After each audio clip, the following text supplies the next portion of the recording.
안녕하세요. 오늘도 서한살롱을 찾아주셔서 감사합니다. 50대 한참 바쁘게 일하며 남편과 행복한 생활을 이어가고 있는 여자입니다. 살면서 최고의 복수는 내가 잘 사는 거라고 생각하며 살았는데 그런 저의 복수가 제대로 실현되었던 적이 있어요. 지금 생각하면 저의 실패한 결혼은 진작에 제 손으로 끝을 냈어야 할 정도로 엉망진창이었어요. 그리고 그 시작은 남편의 퇴직과 원인 모를 불임이었는데요. 그 전까지는 그럭저럭 남들과 비슷하게 살면서 그저 늦은 아이 소식을 손꼽아 기다릴 뿐이었죠. 하지만 무슨 이유인지 아이는 결혼 후 3년이 지나도 생기지 않았고 주변에서는 이제 고작 3년인데 조급해할 필요는 없다고 했는데 정작 남편은 무슨 큰일이라도 있는 것처럼 저를 닥달해 힘들게 했어요. 내가 곰곰이 생각을 해봤는데 산부인과에서 아무 문제가 없다고 했는데도 임신이 안 되는 건 자기가 직장 생활을 해서 그런 것 같아. 그러니까 일을 그만두는 게 어때? 요즘 사람들은 굳이 애 없어도 괜찮다고 하지만 난 그건 아니라고 생각해. 우리 사이에 애가 있어야 진정한 가족이 되는 거라고 생각하거든. 나도 당연히 생기면 감사하고 좋지. 근데 임신이라는 게 그렇게 집착한다고 되는 건 아니잖아. 그야 그렇지만 해볼 수 있는 데까지는 해야지. 그리고 회사 그만두면 자기도 좋지 않아? 집에서 편하게 쉬면서 임신할 수 있도록 못 만들라고 내가 배려하는 거라고.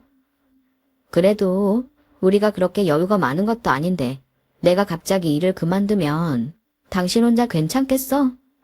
괜찮아. 내가 부족하면 대리라도 뛰면 되지.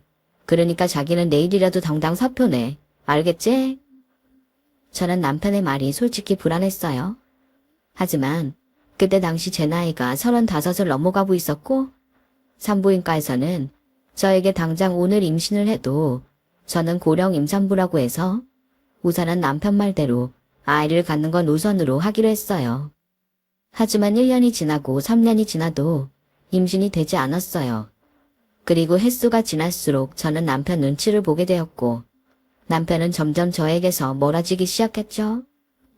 그리고 설상가상으로 마음을 잡지 못한 남편이 40 가까이 된 나이에 회사에서 불미스러운 일로 잘리게 되었고 1년간 재취업을 하려 백방으로 뛰어다녔는데 워낙 업계가 좁다 보니 남편의 재취업은 저의 임신만큼이나 어려웠어요. 상황이 그렇다 보니 양가 어른들의 고민도 깊어졌고 어쩔 수 없는 구매지책으로 남편에게 식당을 하자고 말했는데요. 당신이 무슨 음식 솜씨가 뛰어나다고 식당을 하재. 그리고 그럼 우리 아이 갖는 건 포기하자는 거야? 식당 일이 얼마나 바쁘고 어려운 일인지 알아? 재고 관리해야지, 손님 상대해야지, 음식 단가 맞춰야지. 난 자신 없어. 그럼 어떡해? 이렇게 있다가는 당신 퇴직금이랑 우리 적금 부어놓은 거 다 쓰고 없어질 텐데 뭐라도 해야 할 거 아냐. 아, 몰라. 어떻게 된 게 남들은 결혼하고 안정이 생겨서 일이 더 잘 된다고 하던데 난 어째 거꾸로 가는 것 같아. 아무것도 하기 싫어. 지금 그 소리 일부러 나 들으라고 하는 소리야? 그러니까 나 만나고 힘들어졌다. 뭐 그런 말이냐고. 알아들었으면 됐지 뭘 물어. 난 당분간 좀 쉬고 싶어. 할 줄 아는 건 영업일밖에 없는데. 아, 나도 지친다. 그러니까 식당을 하든 뭘 하든 혼자 해. 아니, 사람이 원래 이렇게 무책임했어? 그래놓고 나 때문이라고? 뭘 하든 같이 살 생각을 해야 하잖아. 저는 정말 속상했어요. 원래 연애할 땐 그런 사람이 아니었거든요. 물론 남자들 결혼자는 다 그렇다고 결혼 후가 진짜라고 하지만 저는 남편을 참 많이 좋아했기에 변해버린 남편을 보는 게 더 힘들었어요. 솔직히 그때부터는 임신도 저에겐 그다지 중요하지 않았고 당장 먹고 살아야 하니까 저는 우선 할 수 있는 일을 찾아야만 했죠. 그렇게 닥치는 대로 써주는 곳에서 일을 했어요. 식당에서 서빙도 하고 마트에서 판촉 일도 했죠. 그리고 처음엔 무작정 생각했던 식당 일을 본격적으로 생각하게 됐어요. 직장을 그만두고 그래도 제가 집에서 하면서 좋아했던 일이 음식 만드는 거였거든요. 그래서 일하는 틈틈이 한식과 양식 조리사 자격증을 공부했고 2년 만에 자격증을 땄는데요. 그렇게 저는 식당을 차리기 위한 준비를 해갔어요. 그리고 어째 시간이 지나면 지날수록 일할 의욕을 잃어가는 남편을 어떻게든 일어설 수 있게 하고 싶었는데, 그래서 남편의 퇴직금으로 차리는 가게인 만큼 남편 명의로 작은 식당을 오픈하게 되었죠. 당신이 하도 성화를 부려서 하긴 하지만 나한테 일 시킬 생각은 하지 마. 알겠어? 여기 사장은 내가 아니라 당신이야.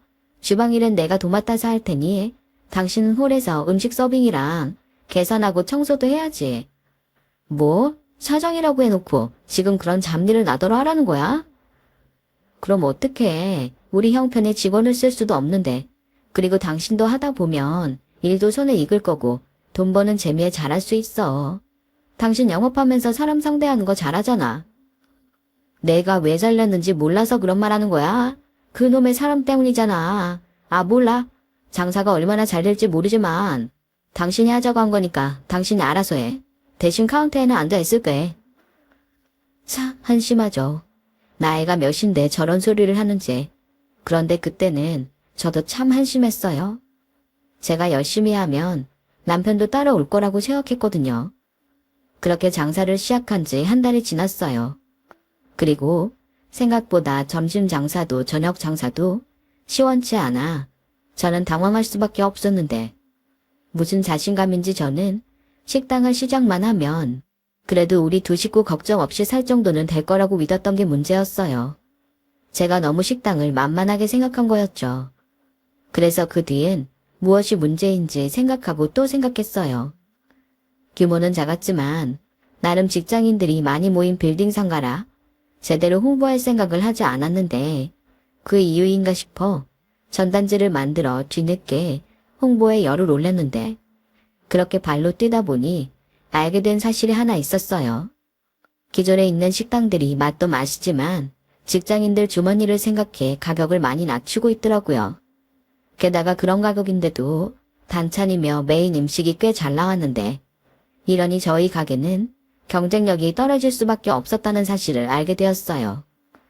그런데요, 아무리 머리를 굴리고 계산기를 두드려도 그 가격에 그 단가는 나오지 않더군요.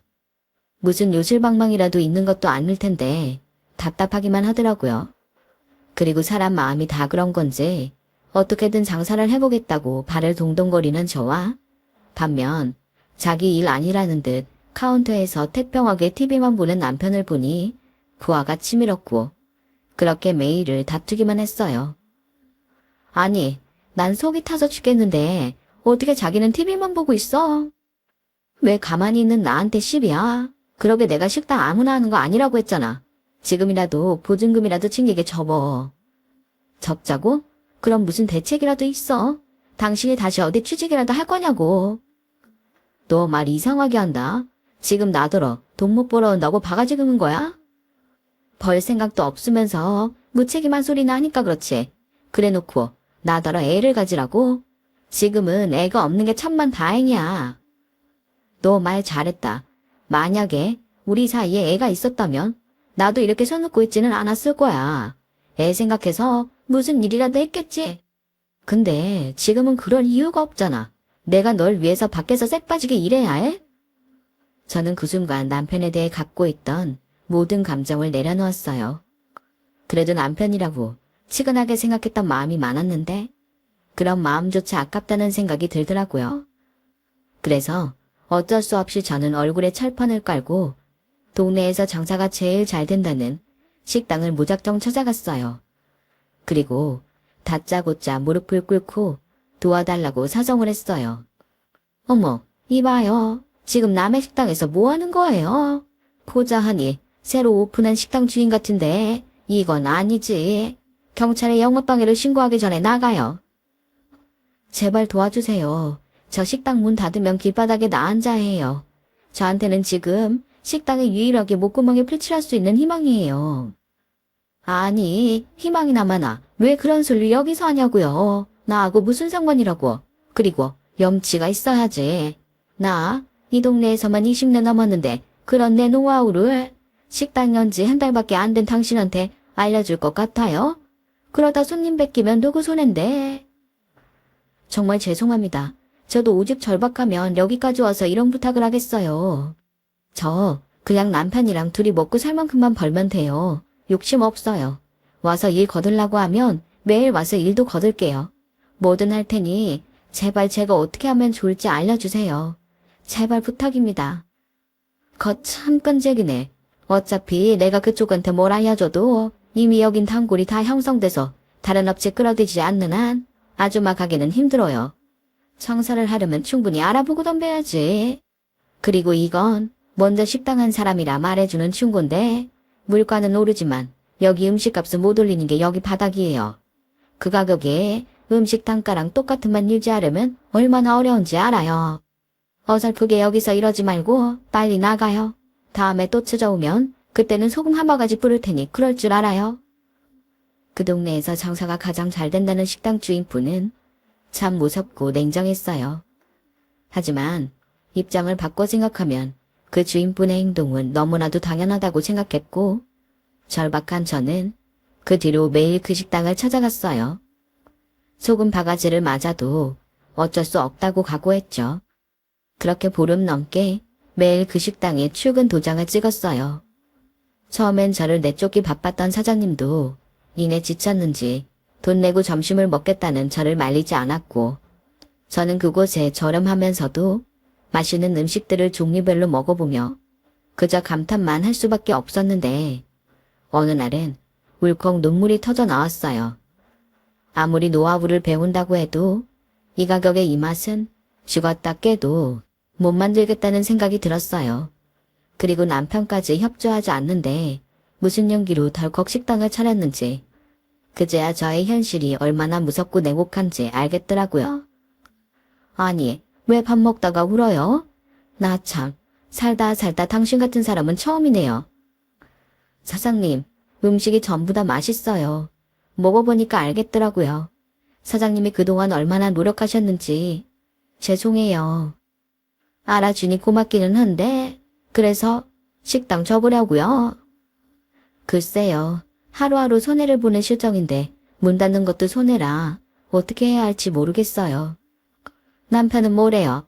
오가다가 보니까 식당에 남편도 있던데. 그 사람은 제 탓만 해요. 제가 지푸라기라도 잡는 심정으로 하자고 한 거라서요. 내일 새벽 5시에 나 장 보러 가는데 같이 갑시다. 내가 다른 건 못 해주고 식재료 거래하는 곳은 알려줄게요. 다른 곳보다는 재료도 신선하고 쌀 테니 도움이 될 거예요. 그리고 이거 받아요. 그거 보면 단가 맞춰서 음식 합정하는데 도움이 될 거예요. 정말 이거 저 주셔도 돼요? 아무리 맛있어도 가격이 맞지 않으면 사람들이 오지 않으니까. 내가 음식 맛까지는 알려줄 수 없지만 거기까지는 내가 해줄 수 있어요. 그리고 점심때 가끔 자리 없어서 다른 곳에 가야 하는 업체 손님이 생기거든요. 그러면 내 그쪽에 가라고 말할 테니 나 망신당하지 않게 잘해요. 알겠죠? 사장님 너무 감사합니다. 정말 앞이 막막했는데 정말 고맙습니다. 이 은혜를 어떻게 갚아야 하죠? 아직 뭐 하나 제대로 한 것도 없으면서 무슨 은혜. 됐고 나 이렇게 사람 도와준 거 처음이니까 후회 안 하게 잘해요. 예전에 나 젊었을 때 보는 것 같아서 큰맘 먹고 도와주는 거니까. 그렇게 저는 식당 사장님에게 큰 도움을 받았어요. 아무래도 절실했던 저의 마음이 사장님을 움직이게 한 것 같았죠. 그리고 그 순간은 저에게 로또 1등이 부럽지 않았어요. 그만큼 사장님이 알려준 식재료 거래처와 장부는 저를 다시 일어설 수 있게 했고 저는 생각에 생각을 거듭한 끝에 다른 식당과 차별적인 영업으로 배달을 생각하게 됐어요. 생각보다 점심시간에 밖에 나와서 식사를 할 수 없는 사람들이 제법 있다는 말을 들었거든요. 규모가 있는 공장 같은 곳은 그래서 자체적으로 한박집 같은 운영을 한다고 했지만 규모가 작은 곳은 도시락이나 출근길에 빵이나 편의점 도시락 같은 것을 사간다는 누군가의 하소연을 들은 것이 그 이유였어요. 하지만 남편과 둘이 식당을 운영하는 저희 가게는 어쩔 수 없이 남편이 배달을 해야 하는 실정이었는데 제 말을 들은 남편은 정색을 하며 싫다고 하더군요. 보자부자니까 이젠 배달까지 하라고? 미쳤어. 그러다 오토바이 타다 사고라도 나면 그땐 어떻게 책임지려고 그래? 그러지 말고 배달 직원을 뽑던가. 그것도 아니면 대행 불러. 나도 그러면 좋지. 근데 문제는 돈이잖아. 인건비 줄여보려고 그러는 거 정말 몰라서 그래? 그리고 이제 좀 손님들도 오고 그러는데 당신은 뭐라도 더 해야겠다는 생각이 없어? 이런 말까지는 안 하려고 했는데 당신 정말 구제불능이야. 뭐? 지금 말 다 했어? 내가 하자는 대로 다 해주니까 내가 우습게 보냐? 우습게만 보이겠어? 한심하다고. 나 혼자 살자고 하는 게 아닌데 뭘 그렇게 빼. 계속 이럴 거면 차라리 이혼해. 살면서 이혼 생각을 안 해본 건 아니었지만 입 밖에 꺼낸 건 그때가 처음이었어요. 그리고 남편은 그 말이 꽤 충격이었는지 그동안 잘만 떠들다가 멍하니 저만 쳐다봤는데 제가 주방에 들어가 큰 소리로 울자 그제야 남편은 마지못해 제가 하자는 대로 따라왔어요. 그리고 정말 감사하게도 저의 예상은 맞아떨어졌고 초반에 홍보 차원에서 무상으로 점심 배달을 해준 업체들이 줄줄이 저희 식당과 계약을 하자고 하는데 가격도 가격이고 음식 맛이 좋다며 오히려 저에게 고맙다며 이런 식당이 그동안 간절했다고 하더라고요. 덕분에 저는 평일엔 거의 잠도 못 자고 새벽부터 장을 보고 음식하느라 그야말로 행복한 비명을 지르게 되었는데요. 도저히 저 혼자는 감당이 되지 않았어요. 그래서 고민 끝에 주방 직원, 홀 직원을 각각 한 명씩을 뽑게 되었고 식당은 제가 꿈꾸던 대로 나날이 매출이 올라가더군요. 그렇게 오로지 식당만 생각하며 살다 보니 7년이란 시간이 흘렀어요. 그 사이 작지만 저의 식당은 저에게 도움을 준 사장님이 식당 다음으로 잘 되는 가게가 되었고 돈도 제법 벌어 빚도 갚고 대단지 아파트로 이사까지 가면서 보람 있는 행복한 시간을 보낼 수 있었는데 득이 있으면 실이 있다고 전부터 조금씩 눈에 거슬렸던 남편의 행동이 결국엔 문제를 일으키고 말았어요. 에란 씨, 그렇게 일만 하지 말고 여기 와서 좀 쉬어요. 내가 커피도 타왔어요. 크림들, 설탕들 맞죠? 아직 점심때 되려면 멀었는데 뭘 지금부터 그렇게 열심히 하고 그래요. 내가 사장인데 안 그래도 돼요. 어차피 음식은 주방에서 하는 거니까. 에이, 사장님은 참. 저 그러다 사모님한테 걸리면 또 혼나요. 저번에도 주신 커피 마시다가 얼마나 혼났다고요. 뭐라고요? 그런 일이 있었어요? 이 사람이 정말 안 되겠네. 요즘이 어떤 세상인데. 요즘은 직원이 왕인 것도 모르나? 하기사, 주구장창 음식만 만드는 무식한 여자가 뭘 알겠어요. 아우, 내 신세야. 사장님, 그만하세요. 그리고 농담이 아니고 정말로 제가 봐도 사장님이 좀 아깝기는 해요. 어쩌다가 사모님 같은 억척스러운 여자를 만났어요. 여자가 봐도 너무 매력 없는데. 그러게요. 내 눈이 삐었죠. 이렇게 예쁜 에란 씨 같은 여자를 만났으면 얼마나 좋았을까요? 사장님도 참, 지금 저 꼬시는 거예요? 꼬시면 넘어오긴 하고요. 그럼 내가 100번, 1000번이라도 꼬시지. 그리고 우리 집 마누라가 하는 소리 귀담아 들을 필요 없어요. 눈치 볼 것도 없고. 내가 사장인데 지가 뭐라고 우리 에란 씨한테 그래? 정말요? 그럼 저 월급 좀 올려주시면 안 돼요? 요즘 물가가 얼마나 비싼데 제가 받는 월급 갖고서는 너무 빠듯해요. 다 먹고 살려고 하는 일인데 이러다간 월급 더 많이 주는 곳으로 옮겨야 할 수도 있어요. 뭐라고요? 에이, 그럼 안 되지. 내가 당장 오늘부터 월급 올려줄 테니까 그럼 무서운 말 하지 말아요. 얼마가 필요해? 나한테 말만 해. 나 돈 많은 거 알지? 정말 한심해서 제 귀가 다 썩는 줄 알았어요. 그리고 곧장 양손 무겁게 장을 봐서 가게 안으로 들어갔는데 그러자 문제의 직원인 에란 씨가 제 눈치를 보고 자리에서 일어났어요. 잘 논다. 점심때 마치려면 얼마나 바쁜데 지금 둘이 뭐해? 그리고 내가 밖에서 다 들었는데 누구 마음대로 월급을 올려줘? 에란 씨 하는 일이 뭐가 있는데? 올려주려면 주방에서 일하는 이모님 월급을 올려줘야지. 에란 씨, 내가 전에도 경고했죠? 여긴 술집이 아니고 식당이에요. 꼬리를 치려면 다른 데 가서 해요. 난 지금 당장 에란 씨가 그만둬도 아쉬울 게 없으니까. 사장님, 사모님 좀 알려주세요. 괜찮아요. 나만 믿어요.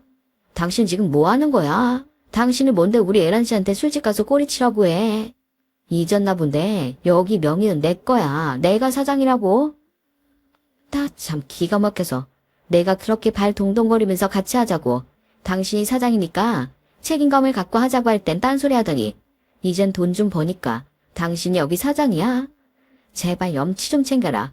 마누라 새벽부터 고생하는데 사장이고 남편이라는 당신은 맨날 뭐 하는데?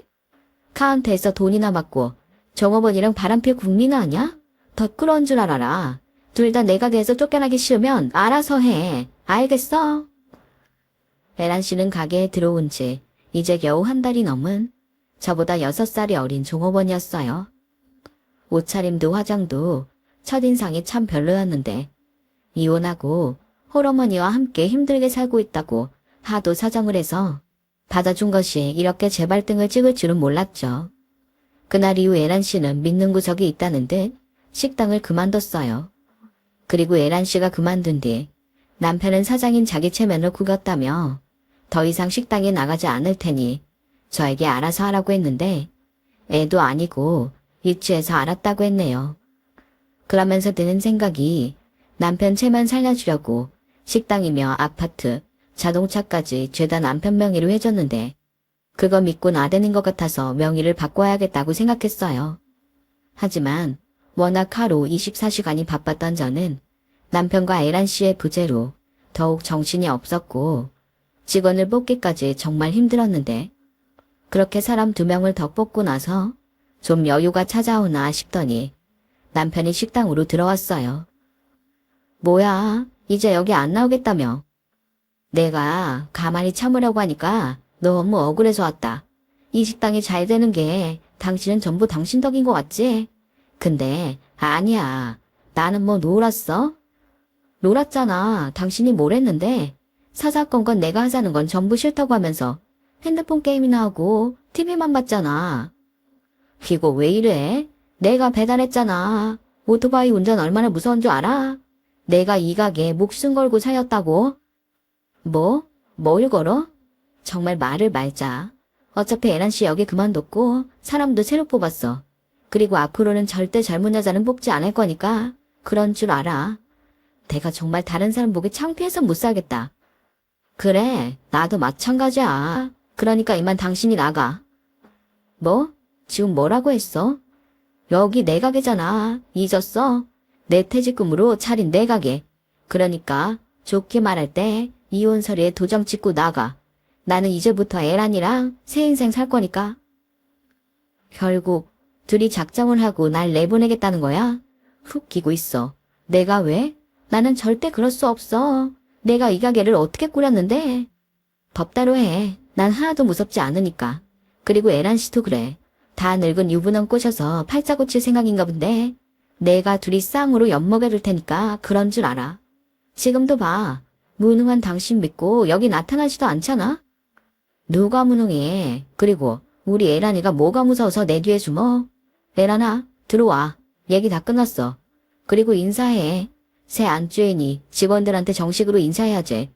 그리고 오늘부터 우리 에란이는 카운터에서 편하게 앉아있어. 볼 몸도 아닌데 무리하면 절대 안 되지. 누구 몇 년 동안 준비해도 안 되는 임신을 우리 에란이는 한 달 만에 애를 가졌다고. 오빠, 창피하게 무슨 그런 말을 해요. 그리고 사모님 나가면 음식은 누가 해요? 무슨 걱정이야. 주방 이모님 있는데.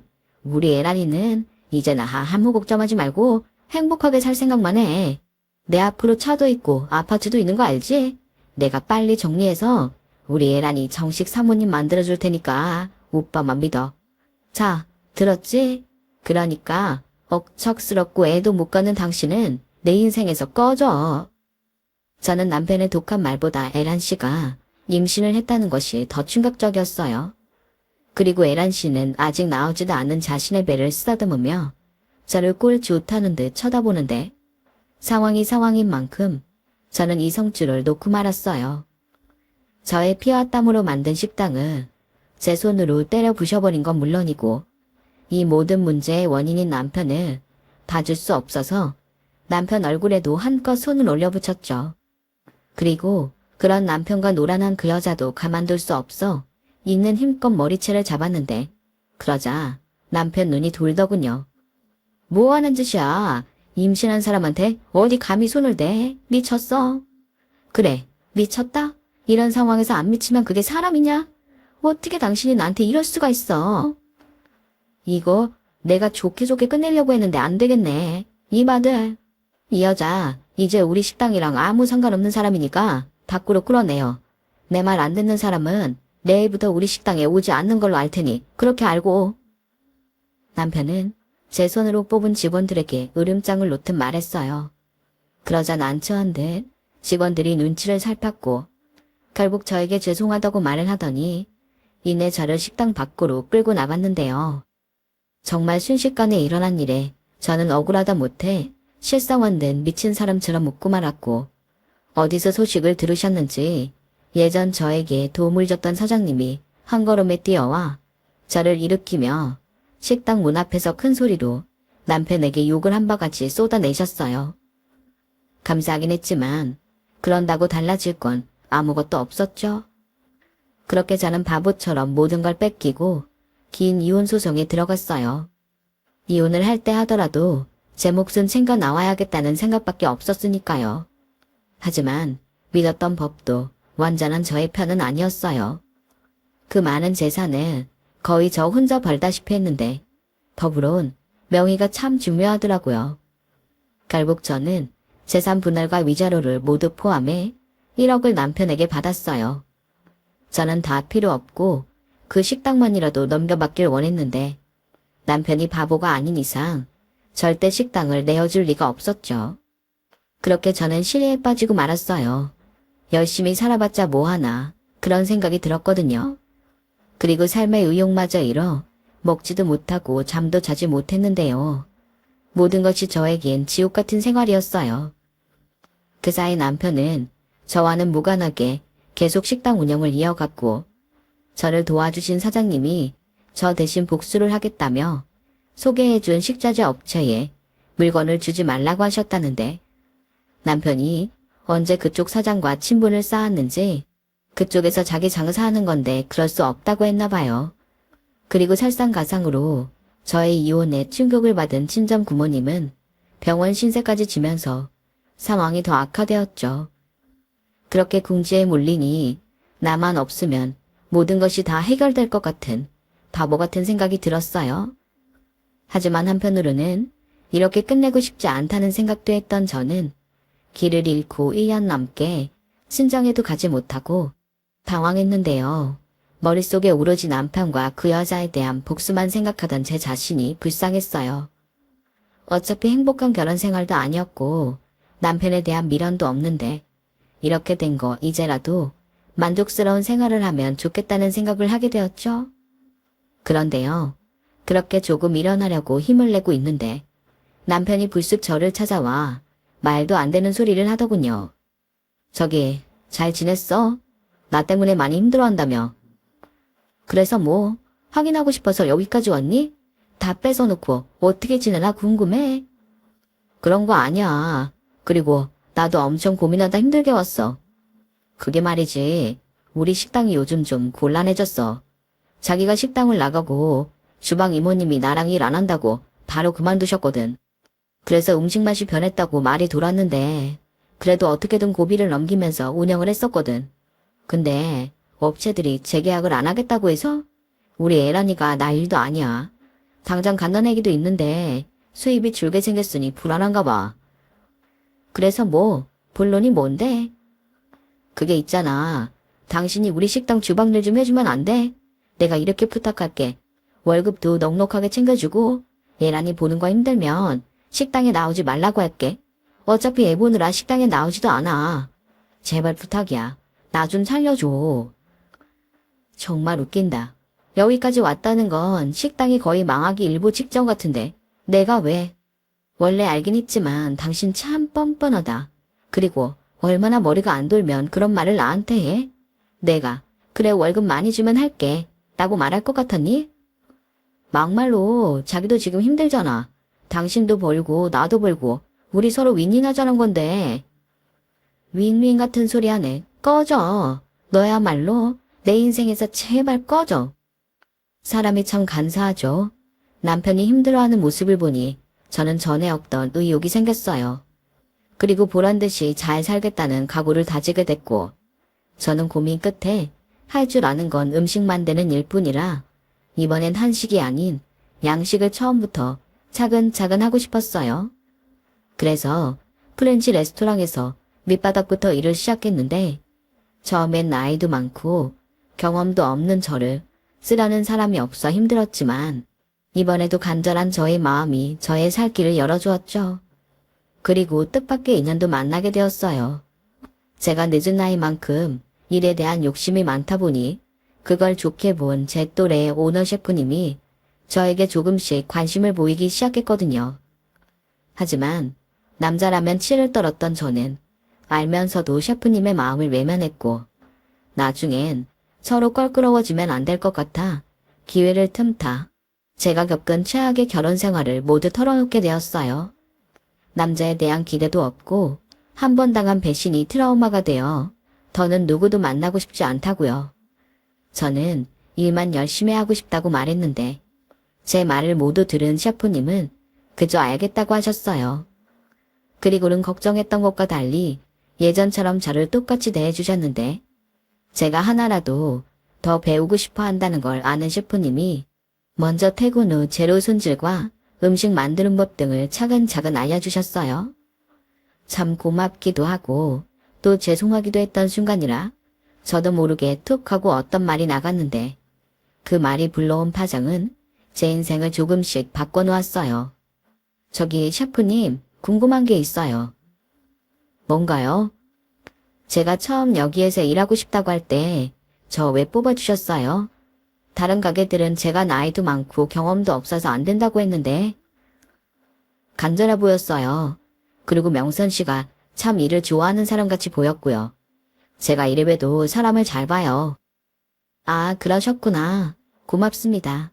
이 말을 언젠가 꼭 하고 싶었어요. 그리고 죄송해요. 좋으신 분이라는 거 알아요. 저에겐 차고 넘치는 그런 분이신데. 오늘은 참 이상하네요. 원래 명선 씨가 말이 잘 없는데. 아, 죄송해요. 고맙고 또 죄송해서 그만. 말이 나온 김에 나도 얘기 하나 해도 돼요? 배신당했다고 했죠? 나도 그랬어요. 이 레스토랑 전에 가게를 같이 했는데 젊은 셰프랑 바람이 났더라고요. 그리고 다 뺏기고 버려지듯 이혼당했어요. 그래서 명선 씨 기분 아주 잘 알아요.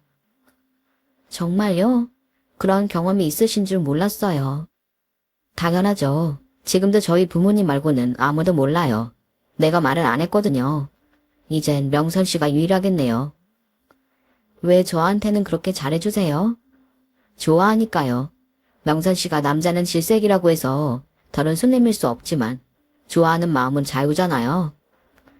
저는 지금도 그때의 그 기분을 잊을 수가 없어요. 두 번 다시 내 인생에 남자는 없다고 생각했는데 사람의 마음이 이렇게 줏대가 없다는 걸 그때 처음 알았죠. 그렇게 저는 머리와 가슴이 다르게 살았어요.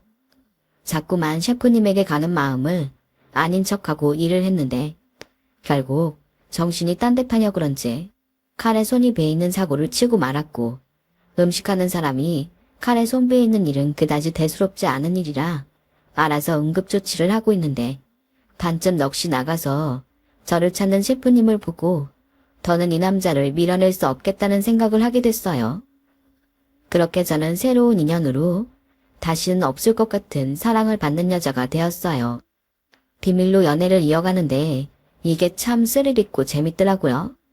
그리고 직원들이 모두 퇴근한 후 남자친구인 셰프에게 음식 대접을 받을 때는 이 순간이 영원했으면 좋겠다는 꿈을 꾸기도 했었죠. 그렇게 2년의 비밀 연애 끝에 저와 셰프님은 인생에서 두 번째 결혼식을 올렸어요. 그렇게 남편이 된 셰프님에겐 안타깝게도 가족이 미국에 사는 할머니 뿐이셨는데요. 남편이 행복하면 어떤 것도 상관없다며 저에게 가족이 된 걸 환영해 주셨어요. 어찌나 감사한지 저희 부모님도 고맙다며 눈물을 흘리셨네요.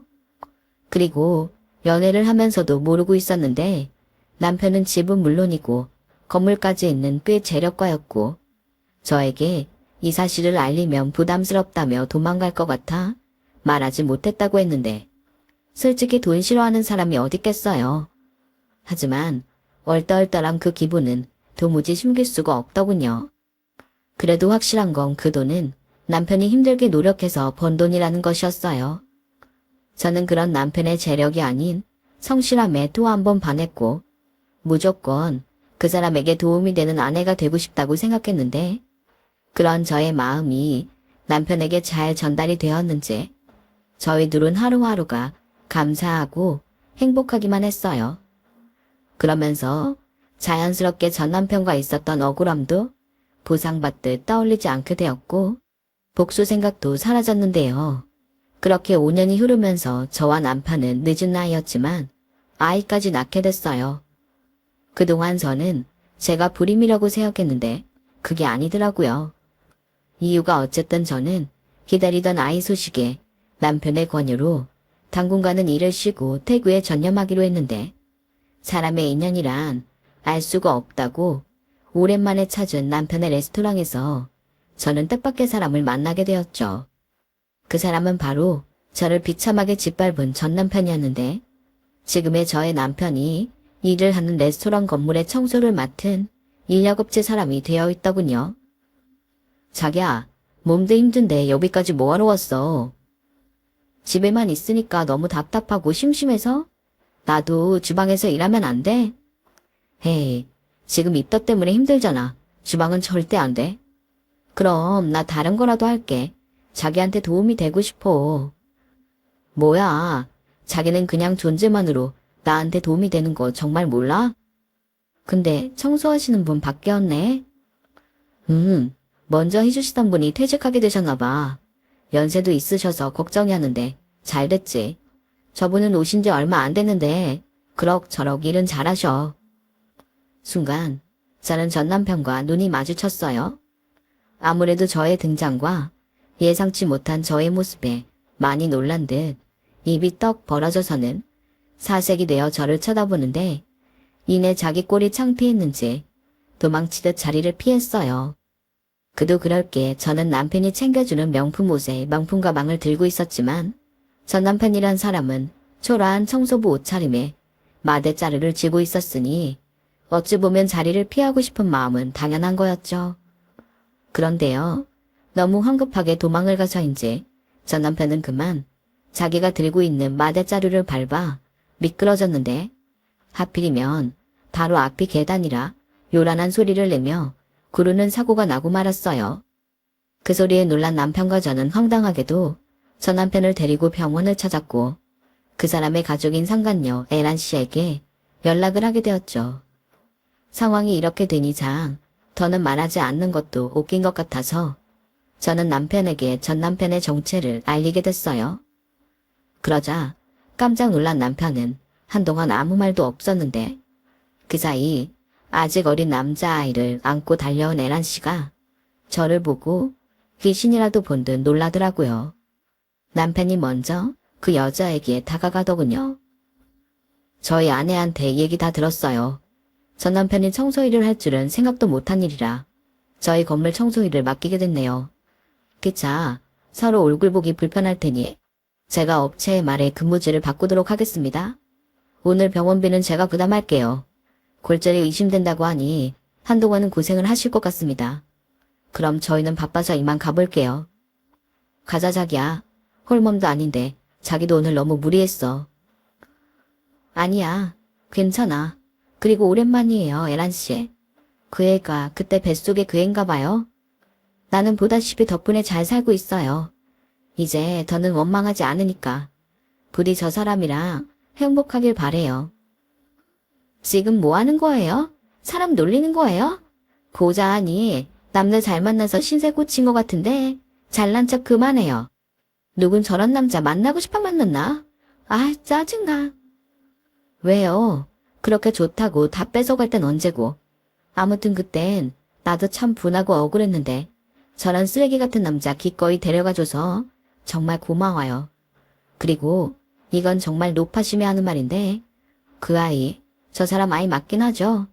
난 여태 내가 불임이라고 생각했는데 아니라는 걸 최근에 알아서요. 기분 나빴다면 미안해요. 이만 가볼게요. 며칠 동안은 일하긴 힘들다고 하는데 옆에서 간호 잘해줘요. 저는 그렇게 보란듯이 말하고 남편이 기다리는 지하 주차장으로 갔어요. 그리고 남편은 뭘 하느라 늦었냐고 묻긴 했지만 서로 이야기로 풀 것이 있어 그랬다고 하니 더는 묻지 않더라고요. 그리고 돌아가는 내내 저의 손을 꼭 잡아줬는데 이런 말 정말 웃기는 거 알지만 저도 남편도 제가 이혼했다는 사실이 그 순간은 얼마나 다행인지 모르겠더라고요. 이렇게 행복한 순간이 제 인생에 있을 거라는 걸 누가 알 수 있었겠어요. 그날 이후 저는 원래도 남편에게 잘하는 아내가 되고 싶었어요. 더욱 발전해서 남편에게 어울리는 사람이 되고 싶다는 꿈을 갖게 됐고요. 비록 태교 때문에 일을 놓고 있었지만 언젠가는 남편과 나란히 레스토랑 하는 꿈을 갖게 됐는데요. 출산 후 예쁜 딸아이를 낳은 저는 저의 꿈을 이루기 위해 육아는 물론 레시피 개발 등을 비롯한 노력을 게을리하지 않았고 제 나이 50을 넘기면서 그토록 바라던 꿈을 이루게 되었어요. 주방일이라는 게 때론 위험도 따르는 일이라 전쟁을 방불케 하기도 하지만 그렇게 완성된 요리를 손님에게 내갈 때 느껴지는 그 희열이 저를 계속 또 다른 꿈을 꾸게 하는 건지도 모르겠어요. 이제와 생각하면 모든 것이 다 거짓말 같아요. 제가 이혼하고 재혼을 하게 된 것도 그렇고 예쁜 딸을 낳고 지금은 한식이 아닌 레스토랑에서 스테이크를 굽고 파스타를 만들다니 그저 신기하기만 하니까요. 그리고 그런 행복에 감사함을 느끼다 보면 어느새 제 인생을 기적처럼 바꿔준 남편이 제 옆에 있다는 것에 새삼 눈물이 날 정도인데요. 간절히 바라건대 늦게 만난 저의 운명과 제가 건강하고 오랫동안 행복할 수 있길 바랄 뿐입니다. 이젠 다시 만날 일이 없길 바라는 전 남편과 상간녀가 제가 모르는 지옥에서 자신들이 저지른 잘못을 뼈저리게 느끼고 후회했으면 좋겠어요. 모든 일엔 인과응보가 따르는 법이라는 걸 이번 기회에 제대로 배울 수 있었으면 해요. 항상 건강하시고 좋은 인연들과 즐겁고 행복한 매일이 되시길 진심으로 기도할게요. 고맙습니다. 여러분, 사연 댓글에 응원과 현명한 조언 부탁드려요. 좋아요와 구독은 저에게 큰 힘이 됩니다. 오늘도 좋은 일 가득하세요.